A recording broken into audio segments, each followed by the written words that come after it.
mentioned was sometimes we tend to just be content to coexist with our anxiety. How do you see that happen in the lives of people that you've known, maybe even for yourself? I'm not sure how much you want to dig into that, but how have you seen people trying to coexist with their anxiety?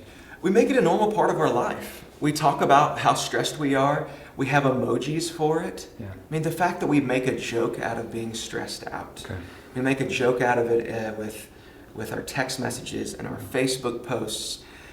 And our language has gotten so free to talk about how anxious and how stressed and how stretched and how broken we are. And I think that there's a warning sign in that for us.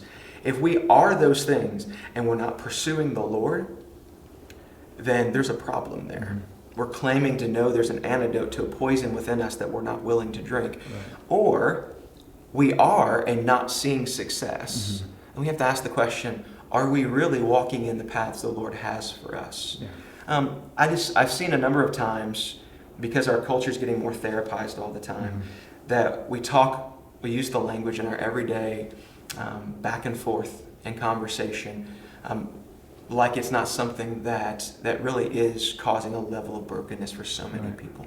So I think that's just part of it. We need to see it as a brokenness that we want to see healed, not something we just like, well, it's just a part of life. It doesn't have to be. How can we respond to somebody in that place when they do seem to be either just fine coexisting with it or making a light of it? I'm just a worrier, or these things just really make me anxious, and they kind of lightly say it in a conversation, whether it's a new parent or somebody that's struggling with some new phase of life in some way, school, maybe a lot of times in college you hear some of those kinds of things come out. I think, how do we respond to somebody in a helpful way that doesn't join them in taking it lightly? Yeah, I think we press in for relationship. Yeah. We ask good questions. Hey, tell me more about that. Right.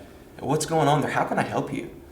Asking really good questions to get to the bottom of it, because if it's just stress because of finals, we can gloss over that and be like, well, it's just finals. Or we could say, hey, I know finals are going on, and I know you've done this a number of times, but can I pray for you and ask the Lord to give you an extraordinary peace that you've never felt before this time of year? I believe He can do that. Yeah.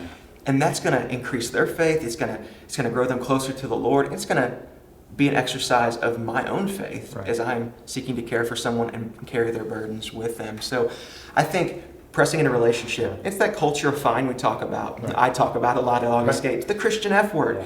Don't tell me you're fine. And if I settle for fine, I'm not a very good friend. Right. I want to know what's going on in your life. And so I need to press. I need to ask questions so I can bear your burdens and I can obey Christ myself.